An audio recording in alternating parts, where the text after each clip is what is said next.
코로나를 지나면서 교회에 대한 여러 정의들이 많이 나타났습니다. 그 중에 하나가 교회는 유람선이 아니다, 이런 말이 있습니다. 여러분, 유람선이라고 하면 혹시 타보신 분은 아실 수도 있겠지만 거기 안에 있는 것들을 다 누릴 수 있고 또 쉼도 있고 회복이 있습니다. 교회가 유람선과 같은 곳이면 안 되나 라고 생각할 수 있겠지만 교회는 그 책에는 교회는 유람선이 아니라 교회는 군함과 같아야 된다. 마치 항공모함처럼 각자 자기 위치에서 예수님을 사령관 삼아 복음의 기능, 봉사의 기능, 충성의 기능 딱딱 준비되어 있어야 되는데 그런 것이 다 흐트러졌다라는 거죠. 교회 예배드리면서도 자기가 은혜 받을 그릇이 아니고, 섬기면서도 불평을 임삼고, 그리고 신앙생활 하면서도 왜 해야 되는지, 누구를 위해 해야 되는지 주객이 전도돼 버리는, 교회는 유람선이 아니라 군함 같아야 되는데 점점 더 유람선 같아지고 있는 이 현실에 대해서 이야기하고 있습니다. 오늘 우리는 에베소서의 6장에 승리하는 영적 생활에 대해서 이야기해 보겠습니다. 여러분, 지금까지 에베소서를 강의하고 듣고 달려오시느라 너무 애 많이 쓰셨습니다. 1장에 삼위일체 하나님에 대해서 이야기했고, 2장에 내가 받은 그 황홀한 구원에 대해서 예수 안에서 내가 어떤 사람인지 정체성에 대해서 이야기하고, 3장에 기도와 서로 공동체를 사랑하며, 그리고 4장에서는 예수 안에서 함께 지어지는 교회 공동체, 그리고 5장에 여러 신앙 안에서의 관계를 살펴봤지 않겠습니까? 그러면서 이제 지난주까지 해서 직장 생활의 관계까지 살펴봤다면, 이제 끝으로 마지막으로 에베소 교회 성도들에게 이 바울 서신을 통해서 오늘 우리 성실교회 성도들에게 주시는 그 말씀이 뭐냐? 하나님의 전신갑주를 취하는 승리하는 영적 생활을 하라는 이야기인데, 여러분, 이 말씀이 오늘 마치 우리가 유람선에 타고 있는 사람처럼 들어도 되고 안 들어도 되고 이렇게 듣지 않길 바랍니다. 마치 군함처럼 그 명령을 지켜야 배가 지켜지고 나라가 지켜지는 것처럼 영적인 군사인 나에게 주시는 사령관 되신 예수님의 말씀으로 받으시는 이 시간 되길 주님의 이름으로 축복합니다. 어떻게 승리하는 영적 생활을 할 수 있을까? 이 승리하는 영적 생활을 해야 되는 이유에 대해서 이야기하는데, 10절에 보면 끝으로라고 이야기합니다. 끝으로는 서신을 끝마치는데 마지막으로 이야기하는 중요한 당부라는 말입니다. 끝으로 이 10절부터 13절의 핵심은 강건하십시오 라고 핵심인데, 그냥 강건하라는 게 아니라 10절에 뭐라고 되어 있습니까? 끝으로 너희가 주 안에서와 그 힘의 능력으로 강건하여지고, 주 안에서, 이거 밑줄 한번 꺼놓으십시오. 여러분, 주 안에서 강건해야 됩니다. 성도는, 교회는 주 안에 있을 때 강할 수 있습니다. 주 밖에 있으면 흐려져요, 무너져요. 시편의 많은 말씀에 여호와는 나의 힘이요 방패시요 요새시라, 내가 그 안에 있을 때 힘을 얻는다고 하지 않겠습니까? 여러분, 주 안에 강건하시길 축복합니다. 근데 왜 주 안에서 강건해져야 되냐? 11절에 보면 마귀의 간계를 능히 대적하기 위해서, 이 간계라는 말은 메소데이아라는 말로 자기뿐만 아니라 다른 사람도 함께 지옥으로 끌고 가려는 음모라는 뜻입니다. 다 같이 죽자는 거죠. 다 같이. 여기에서 영어 메소드가 나오는데, 메소드가 뭐냐면 단어, 수단이라는 뜻입니다. 여러분, 마귀의 관계는 단어와 수단, 수단과 방법 가리지 않고 영혼들을 지옥으로 끌고 갑니다. 사망으로 끌고 가요. 마귀는 속이는 자잖아요. 이간질하는 자잖아요. 분열케 하는 자잖아요. 정죄하는 자잖아요.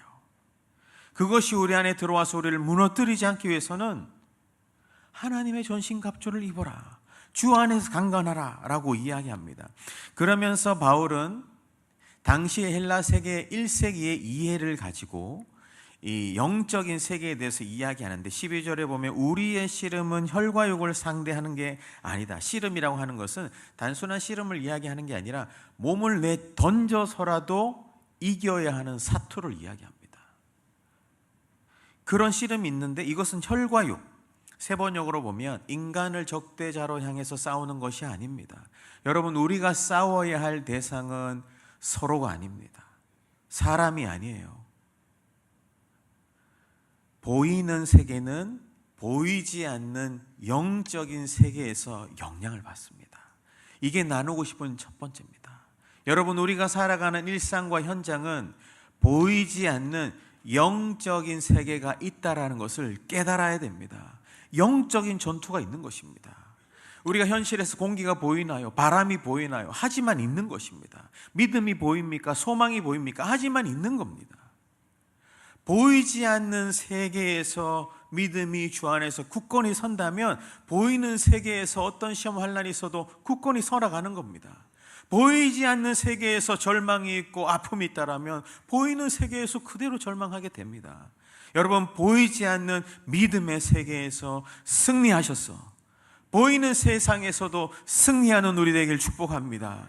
우리의 씨름은 혈과 육에 있는 게 아니라, 그러면서 통치자들, 권세자들 나오는데 이게 신비주의 계열에서는 뭐 사단 나라의 계급이라고도 표현하는데 근거는 없고, 이 원문적인 의미를 이야기한다면 통치자들과 권세자들은 하나님을 인정하지 않는 세상의 그룹을 이야기합니다. 디모데전서 2장 2절에 보면 중보기도할 때 첫 번째로 할 것은 임금들과 높은 지위에 있는 사람들을 위해서 해라. 왜?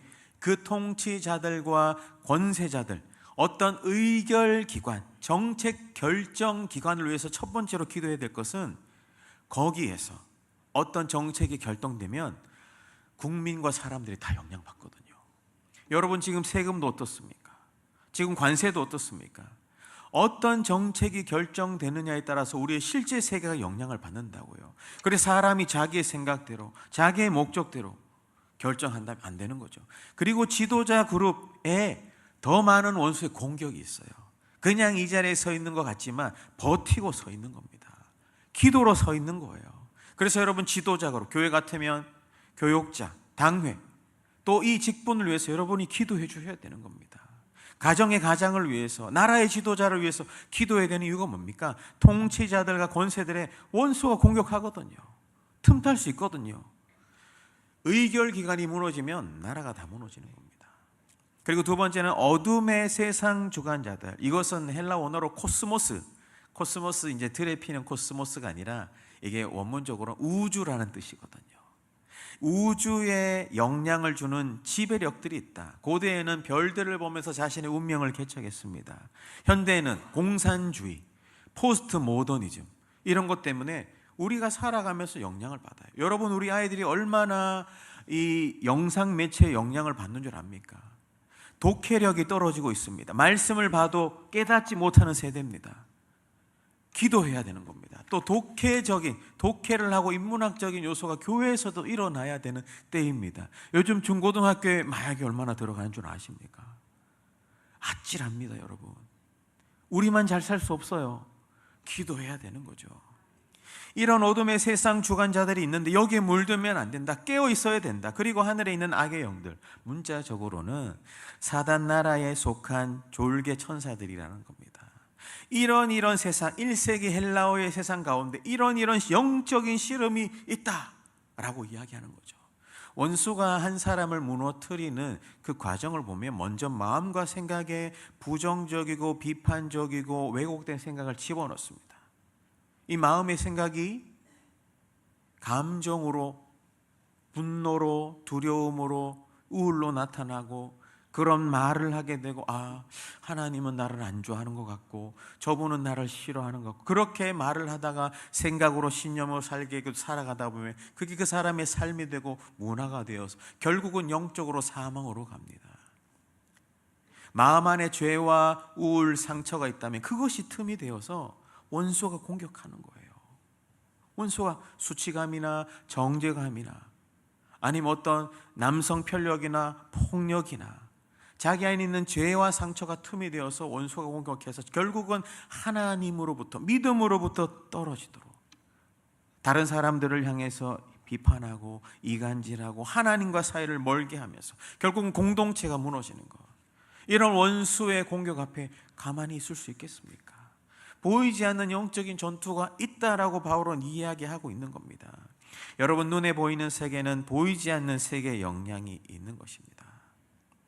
그렇기 때문에 13절에 뭐라고 이야기합니까? 그러므로 하나님의 전신갑주를 취하라. 실제로 어떻게 전신갑주를 주는 거 아닙니다. 전신갑주는 로마 병사들이 머리끝부터 발끝까지 다 보호하고 공격하기 위해서 입었던 실제 갑옷입니다. 감옥이 아니라 갑옷. 이 에베소 도시에는 로마 병정들이 많이 있었거든요. 그들이 걸어 다니는 모습을 보며 실제적인 비유적으로 은유적으로 지금 이 말씀을 하고 있는 겁니다. 로마 병사들이 입은 갑옷처럼 성도님들 하나님의 갑옷을 입으시길 축복합니다. 하나님의 전신갑주를 취하셔야 돼요. 왜? 악한 날에 너희가 능히 대적하고 원수와 사단마귀의 공격을 대적하고 모든 일을 행한 후에, 여기 동그라미 쳐놓으십시오. 서기 위함이라. 서기 위함이라. 악한 날에 원수가 우리를 공격할지라도 이 마지막 때에 우리가 그들을 대적하고 모든 일을 행한 후에 서야 한다. 여러분, 그럴 때가 있습니다. 열심히 주의 일을 봉사하고 또 섬기고 했는데 혼자 집에 갈 때 마음에 허무함이 확 들어와요. 나는 이렇게 땀 흘려서 일하는데 그때 그 집사님은 좀 노는 것 같았는데 나 혼자만 하는 게 뭐야. 다음 주 와서는 난 조금 해야지. 그러다 보니 또 서로 다 조금 하는 것 같고, 그러다 보니 수근수근 되는 것 같고, 아예 안 해야지. 모든 섬김을 행한 후에 무너질 위험, 그 틈을 사단은 노리고 있는 겁니다. 여름 성경학교 수련회 가면 은혜 받은 그날 저녁에는 저는 할 수 있으면 침묵하라고 해요. 놀긴 놀지만 너무 즐겁게 놀다 보면 또 야 너 막 나올 수 있거든요. 은혜를 지켜가야 되는 겁니다. 모든 일을 행한 후에 섬긴 후에 든든하게 써야 되는 거지. 다 섬긴 후에 이 자리를 떠나면 무슨 유익이 있겠습니까? 이 전신갑주는 그 병사 한 사람의 전투력뿐만 아니라 함께 있는 공동체로 세워가야 되는데, 그렇다면 입어야 될 전신갑주는 어떤 것이 있냐, 무엇이 있냐? 보이지 않는 영적 전투가 있다라고 말씀드렸고, 이 영적 전투에서 승리하기 위해서는 하나님의 전신갑주를 입어야 합니다. 그 전신갑주가 어떤 것인가? 14절부터 17절까지는 약 6가지가 나오는데요,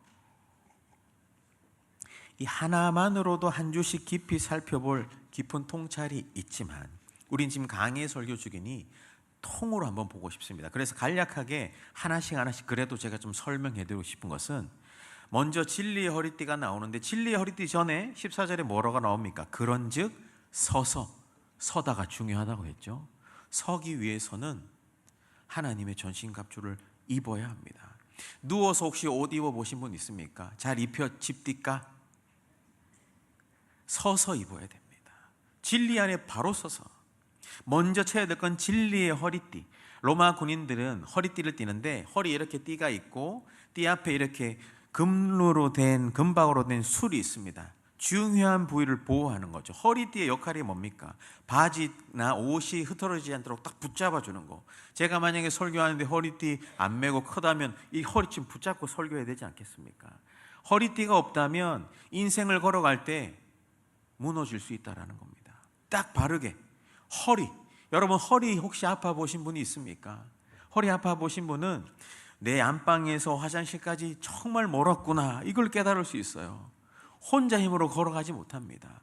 허리에 띠를 딱 띠고 허리를 딱 고추 세우고 똑바로 서서 주님 앞에 서라는 겁니다. 이 허리띠는 또 금박으로 되어 있어서 멀리서도 눈에 띌 수 있었습니다. 재빠르고 민첩하게 움직일 수 있었지만 멀리서도 눈에 띌 수 있었어요. 무슨 말이냐? 아, 저 사람은 멀리서도 진리로 살고 있구나. 진리가 뭡니까? 말씀이잖아요. 말씀으로 무장하고 있구나. 말씀으로 허리 힘을 딱 세우고 있구나. 멀리서도 알아볼 수 있도록. 이런 문제가 있고 환경이 있는데, 저는 그리스도 안에서 말씀이 이거기 때문에 전 이렇게 행하겠습니다. 소신 있게 이야기할 수 있는 것. 진리로 허리띠를 띠라고 합니다. 여러분, 진리로 내 허리를 단단히 묶으시길 축복합니다. 진리로 허리띠를 띈다라는 건 말씀을 듣고 읽고 묵상하는 것. 우리 성도님들 중에는 설교를 더 잘 듣고 기록도 메모도 너무 잘하시는 분들이 많더라고요. 어떤 분이 보여주는데 가끔은 제가 설교한 것보다 더 잘 정리해 주셔가지고 제가 은혜 받기도 하는데, 말씀을 읽고 듣고 묵상하고 암송하고 새기는 거, 말씀으로 여러분 진리의 허리띠를 두르시는 우리 되길, 공동체 되길, 교회 되길 축복합니다. 두 번째는 의의 호신경입니다. 로마 군인들은 어깨, 또 가슴, 심장, 이 복부 기관을 보호하기 위해서 갑옷 같은 거, 상반신을 덮는 이런 호신경을 입었는데, 이게 뭐 거울처럼 비치기도 하고, 그때 당시에는 뭐 총이, 요즘에는 총으로 싸우지만 화살과 창으로 싸우기 때문에 단단한 철 갑옷입니다. 이게 딱 오면 탁 튕겨내는 거죠. 의의 호신경. 옛날 개역 한글에는 의의 흉배라고 했죠. 흉배라는 것은 여러분 심장을 보호하는 겁니다. 복부를 보호하는 겁니다. 여러분, 우리 믿음의 심장이 무엇입니까? 그것은 바로 내가 구원받은 하나님의 자녀라는 정체성이에요. 이 심장이 무너지면 신앙이 무너집니다. 원수가 공격해요. 너 구원받았냐? 나 구원받았는데, 근데 하나님 너 기도 안 들어주시는 것 같은데, 이게 흔들리기 시작하면 안 되는 겁니다. 이런 화살이 올 때 의의 호신경을 가지고, 고린도전서 15장에 나의 나 된 것은 다 하나님의 은혜로 된 것이니, 내 의로 서는 게 아니지 않습니까? 예수 그리스도의 십자가의 공로 덕분에 나는 의로운 자가 된 것입니다. 나 혼자 힘으로는 천국의 하나님 앞에 설 수 없지만 예수 그리스도의 십자가 그 덕에 나는 의로운 자라 일컬음을 얻고 인정함을 받고 하나님 앞에 나아갈 수 있는 것입니다. 의라고 하는 것은 구약에서 아주 중요한 단어라고 했지 않습니까? 미스 코리아, 미스터 코리아가 이 띠를 띠르듯이 의로운 것은 자격입니다. 나의 어떠함이 아니라 예수 그리스도의 어떠함이 나의 의로움이 되는 것. 그래서 누구든지 주님 앞에 다 나올 수 있습니다. 하지만 원수는 너 같은 것을 주님이 받아주겠니? 라고 속이는 거죠. 그때 의의 호신경을 탁 입고 나는 예수님 때문에 구원받은 의로운 백성입니다. 정체성과 자존감을 든든히 해야 됩니다. 세상에서는 이 자존감과 정체감을 계속 무너뜨리려고 해요. 여러분, 그때마다 의의 호신경, 내가 누구인지 신분과 사명을 깨닫고, 내가 무엇을 해야 되는지 소명을 깨닫고, 내가 누구 앞에 나아가는지 관계를 깨닫고, 내 기도를 누가 듣는지, 내가 어떻게 살아가야 되는지, 나의 의의 호신경을 바르게 단단하게 장착하시는 우리 되길 축복합니다. 세 번째는 평안의 복음의 신발입니다. 로마 군대가 기동력이 아주 좋았습니다. 기동력이 좋은 이유는 신발이 좋아서. 로마 군인들이 신는 신발은 좋은 가죽으로 됐고, 가죽으로 해서 발도 보호하지만 가벼웠대요. 그리고 발바닥에 있는 찡이 있어서 뭐 울퉁불퉁한 것도 잘 밟고 갔대요. 신기 편하고 그랬대요. 요즘 말로 하면은 뭐 로마식 이렇게 샌들 같은 것인데, 그때 당시는 굉장히 획기적인 것이었습니다. 군화 한 번 신으려면 얼마나 시간이 걸립니까? 하지만 로마의 그 군인들의 신을 신고 바로 출발할 수 있는 거죠. 평안의 복음의 신발을 신으라고 하는 것은, 복음의 신으라고 하는 것은 여러분 복음을 받으면 어떻습니까? 기쁘지 않습니까? 감격되지 않습니까? 움직일 수밖에 없습니다. 이 복음을 누구에게 전하지 않고서는 미쳐버릴 것 같아요. 복음의 신을 신으라. 복음을 신고 가서 전하라는 겁니다. 오는 금요일부터 해서 3번의 부흥회가 있습니다. 또 다음 주일은 4번의 전도 설교가 있습니다. 다음 주는 저보다 더 멋지고 귀한 분이 와서 설교하실 거예요. 주일 설교 1부부터 4부까지. 설교하는 스타일은 좀 다를 수 있습니다. 하지만 귀한 말씀입니다. 한 사람의 인생을 통해서, 여러분 동령배 같은 금포들의 인생을 통해서 어떻게 하나님이 변화시켜요. 그 복음의 능력을 듣고 나도 살아나고, 한 영혼 한 생명 데려와서 그도 살아나는 그런 말이 아니라 말씀을 채우는 부흥회, 인간으로 기쓰는 것이 아니라 기도로 힘을 얻는 부흥회 되길 주님의 이름으로 축복합니다. 와서 듣는 것뿐만 아니라 변화되고 한 영혼이 살아나는, 한 영혼 한 생명이 살아나는. 사실 이것은 제가 장로님들 신방하는데 그런 얘기 하더라고요. 목사님 1+1으로 한번 우리 집회 한번 해봅시다. 거기서부터 창안에서 하는 거거든요. 복음을 듣는 곳에 영혼을 데려오시고 여러분 태신자를 품고 기도하셨으니 이번 주에는 만나고 밥도 사주고 내가 만난 하나님 이야기하면서 함께 옵시다 라고 이야기하시면 좋겠습니다. 다시 돌아와서 평안의 복음의 신발, 복음의 신을 신으면 평안합니다. 바울과 실라가 복음을 전했습니다. 감옥에 갇혔어요. 감옥에 갇혀서 하는 찬양이 뭡니까? 주님요 이 손을, 이런 찬양도 할 수 있겠습니다. 하지만 하나님을 높이는 찬양했을 겁니다. 감옥에 갇혔었더라도 주님 복음 때문에 내가 이렇게 평안합니다 찬양하니 어떻게 됩니까? 옥문이 열려버리잖아요. 이번 부흥회 때 또 매주일 예배 때마다 기도할 때마다 우리 인생의 옥문이 열려지길 축복합니다. 100여 년 전 이 땅 조선에도 복음의 신을 신고 그 푸른 눈에 벽 안에 선교사들이 왔지 않습니까?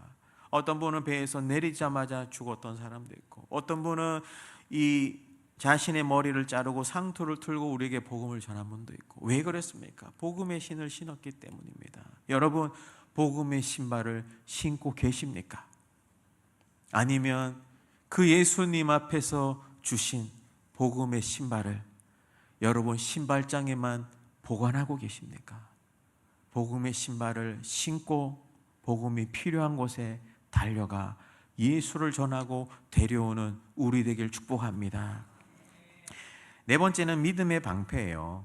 이 로마 군인들에게 가진 방패는 이 정도가 아니라 길이가 한 120cm, 한 이 정도 되겠죠? 그리고 폭이 한 70cm, 외소한 재가 싹 들어갈 수 있는 그런 방패입니다. 웃으라고 한 건데 웃지도 않으면 어떡합니까? 그 방패 뒤에 한 사람이 숨을 수 있는 거예요. 이렇게 설명해볼까요? 방패 뒤에 사람이 숨을 수 있는 거예요. 그런데 이 믿음의 방패는 하나 가지고 하지 않았습니다. 로마의 군인들이 갈 때마다 승전보를 올린 이유는 그들이 이 믿음의 방패 한 사람이 딱 세워요.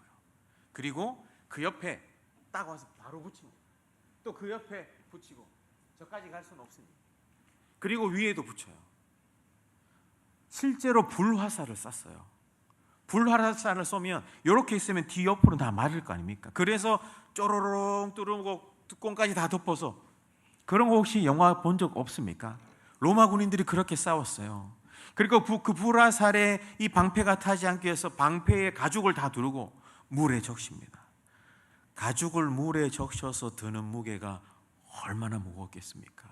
여러분, 믿음의 방패는 고난의 불시험이 올 때마다 든든하게 지켜 세워야 하는 것입니다. 시험이 온다면 믿음의 방패 뒤에 쏙 숨으시길 바랍니다. 방패 뒤에 숨지 않으면 다 죽는 겁니다. 그리고 믿음의 방패는 함께 세우는 겁니다. 내가 뚫리면 다 죽는 거예요. 내 생각이 뚫리면 우리 가족도 다 죽는 겁니다. 내 목원이 뚫리면 목장이 죽는 겁니다. 직분자가 뚫리면 교회가 죽는 겁니다. 담임 목사가 뚫리면 교육자가 죽는 겁니다. 여러분, 우리 안에 믿음의 방패를 세워서 원수가 정죄하고 비난하고 비판하고, 아니면 우리를 향해 수치감을 주거나 불안함을 주거나 그럴 때에, 시험 환난이 있을 때 믿음의 방패를 높이 들으시는 여러분 되시길 축복합니다. 나 혼자 들기 어려우면 같이 드세요. 같이 드세요. 위도 듣고 위도 맞고 옆으로도 맞고 함께 막아주세요. 공동체는 그런 것입니다. 혼자 신앙생활하셔서는 안 돼요. 같이 있어야 되는 것입니다. 함께 살아나야죠. 잠언서에 보면 하나님의 말씀이, 하나님의 방패, 하나님이 그를 의지하는 자의 방패가 되어주신다고 했습니다. 여러분, 믿음의 방패를 어려울 때마다 높이 드시는 여러분 되시길 축복합니다. 때로는 내 옆 사람 힘들면 대신 또 서주셔도 좋겠어요. 다섯 번째는 구원의 투구입니다. 여러분, 투구는 뭡니까? 머리를 보호하는 거예요. 머리를 보호하는 거. 여러분, 머리가 깨지면 다 몸이 무너지는 겁니다. 아까도 이야기했듯이 내 머릿속에, 생각 속에 하나님 날 싫어하는 것 같아. 이 환경과 고난을 보니까 나는 저분이 나에 대해서 뭐라 하는 것 같아. 우리 어머니 아버지는 나를 외면하는 것 같아. 이게 들어오면, 머리가 무너지면 몸이 다 무너지는 겁니다. 현대의 마음의 우울증 때문에 육신의 질병도 넘쳐난다고 하지 않겠습니까? 여러분, 여러분의 이 구원의 투구 속에서 지켜야 될 게 뭡니까? 나는 구원받은 하나님의 백성이고 하나님이 나와 함께 하시고 나를 지키시고 보호하시고 내가 기도할 때마다 들어주시고 나는 지금 죽어도 천국에 간다라는 확신한 구원의 복음이 내 안에 있어야 되는 것입니다. 이걸 보호하기 위해서 머리를 써야 되는 겁니다. 어떤 권사님이 암이 또 재발했대요. 병원에 가서 검사하는데 MRI 관이니까 거기 가서 땡징 마음이 실망하고 절망하니 이 생각이 들어오니까 아무것도 못하겠더래요. 할 줄 아는 게 그동안 말씀 읽고 기도하는 것밖에 없어서 말씀 암송이나 해야겠다. 그 관 안에서 말씀 암송하는 중에 진리가 그분의 생각을 사로잡습니다. 구원의 툴을 쓰는 거죠. 아, 여호와 나의 목자시구나. 내가 힘들어도 나와 함께 하시는구나. 절망으로 들어갔다가 눈물 흘리며 감격하며 암은 걸렸지만 내 믿음은 암 걸리지 않았다라고 나왔습니다. 여러분, 구원의 투구를 여러분 쓰고 계셔야 됩니다. 그리고 마지막으로는 말씀의 검입니다. 로마 병사들의 검은 당시에는 검이 단검이었어요. 이쪽은 베어지는데 이쪽 한쪽은 베지 않는. 하지만 로마 병사들의 경험은 양날의 검이었습니다.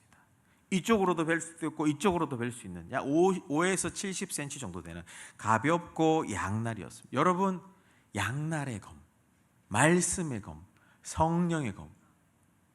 말씀은 은혜도 주지만 은혜의 날도 있지만 찔림도 줍니다.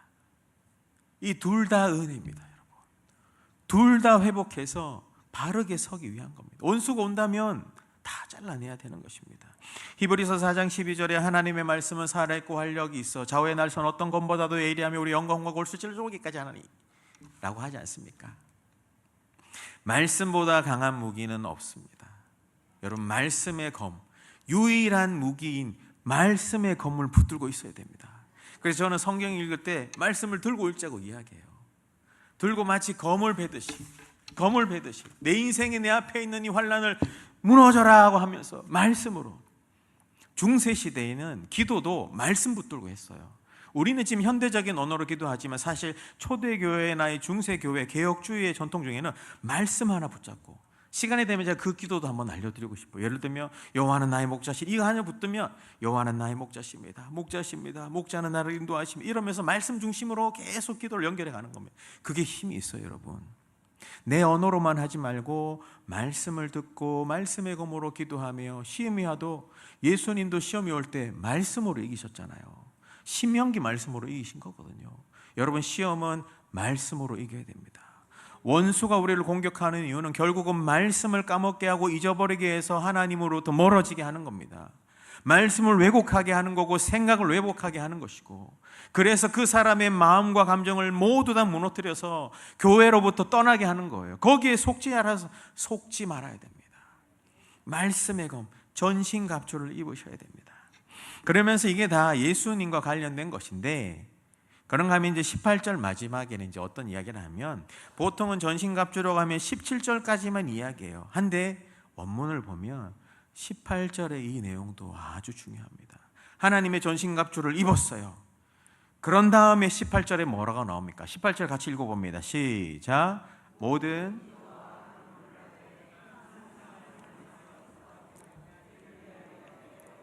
항상 힘쓰며 여러 성도를 위하여 구하라. 항상 성령 안에서 기도하고, 아까 시작은 10절에 보면 주 안에서 강건해지고, 주 안에서 강건하기 위해서 성령 안에서 기도하라는 겁니다. 전신갑주를 입고 이를 위하여 깨어서 구하기를. 깨어나십시오. 기도하십시오. 그리고 여러 성도들, 혼자서 기도하는 것뿐만 아니라 함께 기도하고 여러 성도들을 위해서. 여러분, 승리하는 영적 생활 비결 세 번째는 기도로부터 시작하는 겁니다. 하나님의 전신갑주를 입었어요. 영적 전투가 있다는 걸 인정해요. 사소하게 사람과의 관계나 직장의 관계나 어떤 것보다 보이지 않는 세계가 있구나. 기도하고 들어갈 때 거기에 영적인 분위기가 다른 겁니다. 믿지 않는 가정에 사시는 분이 있습니까? 초인종을 누리기 전에 기도하고 들어가십시오. 이 집은 하나님이 주인이신 집입니다. 영적인 분위기가 달라집니다. 기도부터 시작해야 돼요. 그런데 이 기도하지 못하게 원수는 우리를 공격해요. 지성적이며 논리적인 신학자로 알려진 C.S. 루이스, 라는 나니아 연대기도 지었던 이 C.S. 루이스가 쓴 여러 책 중에 스크루테이프의 편지라는 책이 있는데, 이게 책 내용을 이해하지 못하고 보면 뭐 이런 책이 다 있어 이럴 수 있어요. 이 책이 어떤 내용이냐 하면, 스크루테이프는 사람 이름이 아니죠. 마귀 이름입니다.